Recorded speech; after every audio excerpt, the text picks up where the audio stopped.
రేపు అయితే super 6 super హిట్స్తో భారీ బహిరంగ సభ నిర్వహించబోతున్నారు ఎన్డీఏ కూటమి. ఈ విషయం గురించి మనతో మాట్లాడేందుకు మంది సత్యకుమార్ గారు. సార్, ఏం చెప్తారు? భారీ ఎత్తున సభ నిర్వహించబోతున్నారు. వైసీపీ శ్రేణులకు కానీ, ఆరోపణలు చేస్తున్న వైసీపీ క్యాడర్ కానీ, నాయకులు కానీ ఏం చెప్తారు సార్? ఇది వైసీపీ వాళ్ళ కోసం మేము ఈ సభ పెట్టట్లా, ప్రజల కోసం పెడుతున్నాం. ప్రజలకి ధన్యవాదాలు చెప్పడం కోసం పెడుతున్నాం.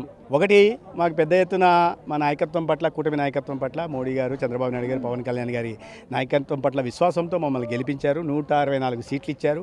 5 సంవత్సరాల అరాచక పాలనకు పాల్పడిన పార్టీకి సరైన గుణపాఠం చెప్పారు. కేవలం 11 సీట్లు ఇవ్వడం ద్వారా సరైన తీర్పునిచ్చి పార్టీని అధపాతాలకు తొక్కేశారు. ఈ సందర్భంగా మేము ఒక సంవత్సర కాలంలో ఇవి చేసి చూపుతాము, ఇవి హామీలు నెరవేరుస్తామని మాట ఇచ్చాము. ఆ మాట ఇచ్చిన ప్రకారం ఇవాళ కూటమి ప్రభుత్వం చంద్రబాబు నాయుడు నాయకత్వంలో ప్రతి హామీని నెరవేర్చిన నేపథ్యంలో ప్రజల దగ్గరికి వెళ్ళి మీరు మమ్మల్ని ఒక సంవత్సరం క్రితం ఆశీర్వదించారు, అధికారం కట్టబెట్టారు, మీ ఆకాంక్షలకి మనోభావాలకు అనుగుణంగా ప్రభుత్వం నడుచుకుంది, మీకు ఇచ్చిన హామీలు కూడా నెరవేరుస్తూ ఉంది, కాబట్టి మీకు ధన్యవాదాలు చెప్పాం, మీరు ఆశీర్వదించినందుకు మిమ్మల్ని మీ రుణం తీర్చుకుంటున్నాం అని చెప్పి ధన్యవాదాలు చెప్పడం కోసం మాత్రమే సభ నిర్వహిస్తున్నాం. ఇక ప్రజల్లో ఈ సానుకూల స్పందన ఎక్కడ చూసినా కూడా ప్రజలు సంతోషంగా ఉన్నారు, సాటిస్ఫాక్టరీ లెవెల్స్ పెరిగాయి. ఇవాళ పెన్షన్లు అందుతున్నాయి, దీపం పథకం అందుతోంది, అన్నదాత సుఖీభవన్ రైతాంగం పెట్టుబడి సహాయం అందుతోంది, లేకపోతే ప్రతి విద్యార్థి ఉజ్వల భవిష్యత్ నిర్మాణం కోసం తల్లికి వందనం కింద నిధులు అందుతున్నాయి, మహిళలు ఉచితంగా ప్రయాణం చేయడానికి అవకాశం ఉంటుంది. ఇది కాకుండా చదువుకున్న యువతకి ఇవాళ పెద్ద ఎత్తున వస్తున్న పెట్టుబడుల కారణంగా లక్షల ఉద్యోగ ఉపాధి అవకాశాలు కలుస్తున్నాయి. ఇచ్చిన మాట మేరకు రికార్డు స్థాయిలో లోకేష్ గారు ఇవాళ డిఎస్సి నియామకాలు చేపట్టి 16,350 మందికి టీచర్లకు కూడా ఇచ్చి ముఖ్యంగా విద్యార్థులకు ఉజ్వలమైన భవిష్యత్తును తీర్చిదిద్దే దిశగా కూడా ప్రయత్నాలు చేస్తున్నారు. ఇటువంటి అన్ని వర్గాలకి న్యాయం జరుగుతూ రైతాంగానికి కూడా ప్రధానంగా అందరినీ కాలువ కొన్ని దశాబ్దాలుగా ఆగిపోయి ఉంటే గతంలో చంద్రబాబు నాయుడు గారు మొదలుపెట్టారు. 5 సంవత్సరాలు ఒక్క ఇటుక ఎక్కడ పేర్చకుండా, ఒక లీటర్ నీళ్ళు ఇవ్వకుండా పూర్తిగా వ్యవసాయ రంగాన్ని భ్రష్టు పట్టించి విస్మరించిన కారణంగా డ్రిప్ ఇరిగేషన్ ఇవ్వలేదు, సబ్మిషన్ ఫర్ అగ్రికల్చర్ మెకానిజం కింద సబ్సిడీలు కేంద్ర ప్రభుత్వం ఇస్తున్న సబ్సిడీలు ఇవ్వలేదు, ఫామ్ బ్యాంకుల ద్వారా లభించాల్సిన లబ్ధిని ఇవ్వలేదు, బీసీ కార్పొరేషన్ నిధులు ఇవ్వలేదు, ఎస్సీ కార్పొరేషన్ నిధులు ఇవ్వలేదు, ప్రతి వర్గాన్ని ఉత్తుత్తి బటన్లు నొక్కుతూ అన్యాయం చేశారు. వాటిని సరిచేస్తే వాళ్ళ న్యాయం చేస్తున్నాం. ప్రజల్లో సానుకూల స్పందన. సూపర్ హిట్ కాదు, సూపర్ చీట్ అంటూ కూడా వైసీపీ నేతలు వ్యాఖ్యానిస్తున్నారు. అది వైసీపీ నేతలు అది ఎందుకంటే ప్రతిదీ వక్రీకరించి చెప్పడం వాళ్ళకి అలవాటు. ఉదాహరణకి తీసుకోండి, గొడ్డల పోట్లు అంత కనిపిస్తుంటే గుండెపోటు అన్నారు. కాబట్టి వాళ్ళకి వక్రీకరించడం వాళ్ళకి అలవాటు. అది కాబట్టి వాళ్ళకి అన్ని ఇట్లాంటివి చీటర్స్కి చీట్లు కనిపిస్తాయి, ఎవరికి వాటిని బయటకు వస్తాయి అంతే. చీటర్లు అంటారు, కిల్లర్ పనులు చేస్తుంటారు. అందుకనే కదా ఇప్పుడు రైతులు సొంత కార్యకర్తల్ని కార్లతో తొక్కిచ్చేసి తలకాయల్ని ఛిద్రం చేసి తర్వాత మా కార్యకర్తే కదా మీకేం నొప్పి అని అడుగుతున్నారంటే వారు ఎంతగా దిగజారారో మనం అర్థం చేసుకోవాల్సి ఉంది. చీటర్లు వాళ్ళు, ప్రజలు నిర్ణయించారు మీరు చీటర్లు, మీరు పనికిరారు, మీరు హత్యాకాండ చేసిన వాళ్ళు, డోర్ డెలివరీలు చేసిన వాళ్ళు, నడి రోడ్లో ఒక బీసీ విద్యార్థిని పెట్రోల్ వేసి కాల్చి చంపేసిన వాళ్ళు అని ప్రజలు వాళ్ళకు గుణపాఠం నేర్పారు. ప్రజాధనాన్ని దోచుకున్న వాళ్ళు మీ అంత అవినీతి పరులు లేరని ప్రజలు వాళ్ళని తిరస్కరించారు. కాబట్టి వారి నుంచి అటువంటి భాషే వస్తుంది. మీ పొలిటికల్ అపోనెంట్ కేజ్రెడ్డి మద్యం దాంట్లో కుంభకోణంలో కూడా ఉన్నారంటూ కూడా వార్తలు వస్తున్నాయి. త్వరలో అతనిపై కూడా ఎఫ్ఐఆర్ నమోదు అవకాశం కూడా ఉంది అంటూ వార్తలు వస్తున్నాయి. ముందు నుంచి అనుమానాలు ఉన్నాయి. ఎందుకంటే గతంలో మీకు అనేక రకాల కబ్జాలు, అవినీతికి కేర్ ఆఫ్ అడ్రస్ కేతిరెడ్డి నిలిచేవాడు. ఎక్కడ చూసినా కూడా ధర్మవరంలో పోతే ఎవరైనా అడుగుతారు. సోషల్ మీడియాలో ఆర్భాటాలు చేసుకోవడం తప్పిస్తే ధర్మవరం చేస్తే ఎక్కడ చూసినా కబ్జాలు చేసుకున్నాడు, దాడులు చేశాడు, చెప్పనవసరం లేని మారణకాండ సాగించాడు, అది వేరే విషయం. అందుకని ప్రజలు అతను గుణపాఠం నేర్పారు.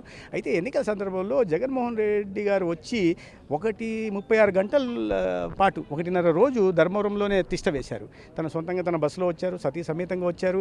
ఆనాడు ఏదో చాలా చర్చలు ఇవి జరిగాయి, అందరూ రావడం పోవడం. సో వీటికి అన్ని ధర్మవరం కేంద్రంగానే గతంలో ఉండొచ్చని అనుమానాలు ఉన్నాయి. అవన్నీ బయటికి రావాల్సి ఉంది. ధర్మవరం కేంద్రంగానే రాయలసీమకి సంబంధించిన డబ్బులు, ఎన్నికలకు పంచాల్సిన డబ్బులు వెళ్ళాయి అనేది ఇప్పుడు చూస్తుంటే, ఇవన్నీ చూస్తుంటే అనుమానాలు వస్తున్నాయి. అప్పుడు అనుమానం ఉంది ఏదో జరుగుతోంది ఇక్కడ. లేదంటే జగన్మోహన్ రెడ్డి గారు ఏంటంటే పులివెందుల్లోనే పూర్తిగా కూర్చోరు, ప్రజల మధ్యకి రావాలంటే బ్యారికేడ్లు పరదాలు చాటును వస్తాడు. అటువంటి వ్యక్తి ధర్మవరంలో 1.5 రోజు కూర్చొని మన పెద్దగా ప్రచారం కూడా చేయలేదు. అందరిని పిలిపించుకొని మాట్లాడుతున్నారు.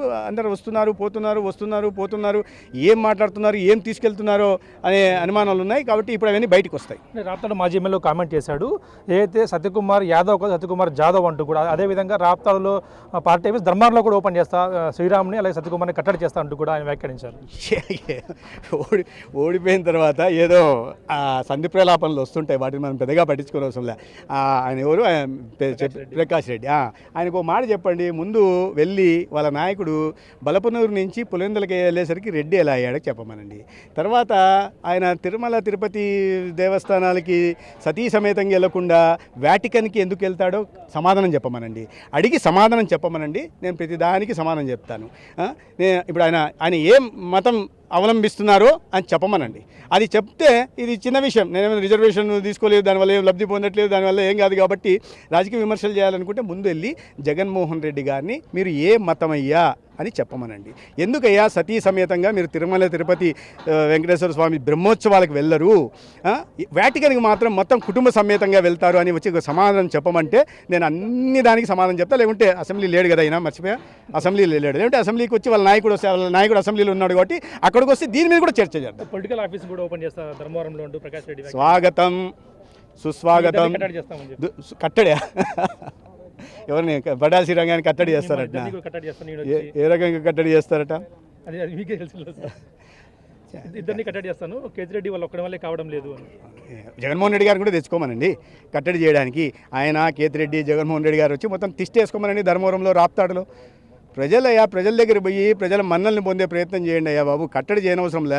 మమ్మల్ని కట్టడి చేయడానికి మీలాగా మేము దోచుకున్నామా, మీలాగా ఇసుక చేసుకున్నామా, మీలాగా కల్తీ మద్యం ఆపామా, మీలాగా జనాల మీద రౌడీజం చేశామా, మీలాగా కబ్జాలు చేసుకున్నామా, మీలాగా గ్రామీణ ఉపాధి పథకం నిధులు తినేసామా, మీలాగా దొంగ మస్టర్లు వేసేసి నిధులు దోచుకున్నామా, మీలాగా బయట దీళ్ళకి వెళ్ళేసి దేశి విదేశాల్లో పోయి ఆఫ్రికా దేశాల్లో పోయి మద్యం వ్యాపారాలు చేసుకున్నామా? ఏమీ చేయలేదు. కాబట్టి కట్టడి చేయడానికి మీకు అవకాశం లేదు.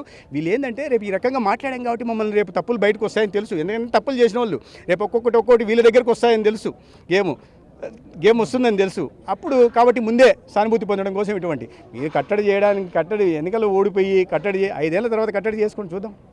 చూస్తున్నాం అయితే ముఖ్యంగా రాప్తాడులోనే కాదు ధర్మవరంలో కూడా ప్రజాభివృద్ధి కార్యక్రమాలు చేస్తూ ఉన్నాం. ముఖ్యంగా చూస్తూ ఉన్న రాష్ట్రం అంతా కూడా ప్రజలకు ఎంతో ఉపయోగకర కార్యక్రమాలు చేశాం కాబట్టి సూపర్ 6 సూపర్ హిట్ పేరుతో సభ నిర్మించుకోబోతున్నాం అంటూ కూడా మంత్రి సత్యకుమార్ స్పష్టంగా చెప్తున్నారు.